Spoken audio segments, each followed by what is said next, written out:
In a recent interview with acting director of the Tourist Board, Ralph Higgs, he spoke to News 4 about the positive outcome of the Turks and Caicos Islands being featured in many of this year's top vacation spots all over the World Wide Web after a season of tourist drought following Hurricane Ike in 2008. Now there have been numerous recent crime updates, many of them being robberies. This has caused many to believe that this will affect our improved tourism industry. One concerned resident who chose not to go on camera shared his views.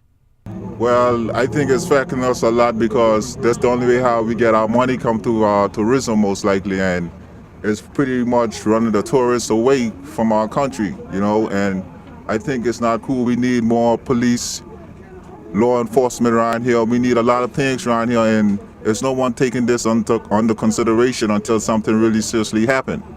The most recent robbery took place over the weekend at Jay's Jewelers in Grace Bay, an area highly populated by tourists. In the actual footage from the incident, you can see that tourists were even on the scene as it happened. News 4 contacted Higgs, who is currently on vacation, but says he did not want the matter to go untouched by the Tourist Board and referred us to training manager of Tourist Board, Blythe Clare. We at the Tourist Board, we market the destination as a very safe destination, low crime rate, tranquility, serenity, benevolent climate, excellent weather. When these things happen in the recent spur of robberies and crimes, it's disturbing to us. We know that the internet is a very powerful tool. And recently, all of us here in the destination have seen the events that unfolded recently in the robbery as it relates to Jay's. We know that's in the hub of the tourism area, the Grace Bay area. And we at the Tourist Board are not pleased.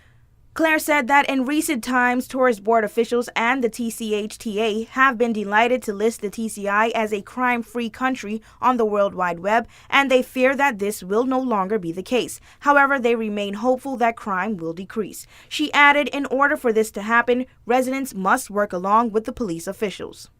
Crime is a deterrent. Visitors will not visit places where there's an upsurge in crime and violence. They want political stability. They want to ensure that when they spend thousands of dollars to come here, they feel safe.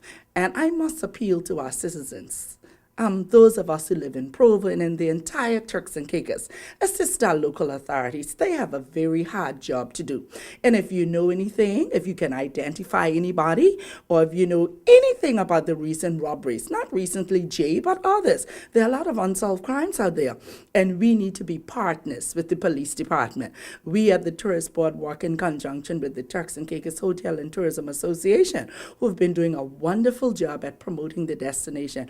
We have to do our part. We have to be our brother's keeper. So if you hear anything, call 911. Call our local police authority. Visit us at the Tourist Board if you have any complaints.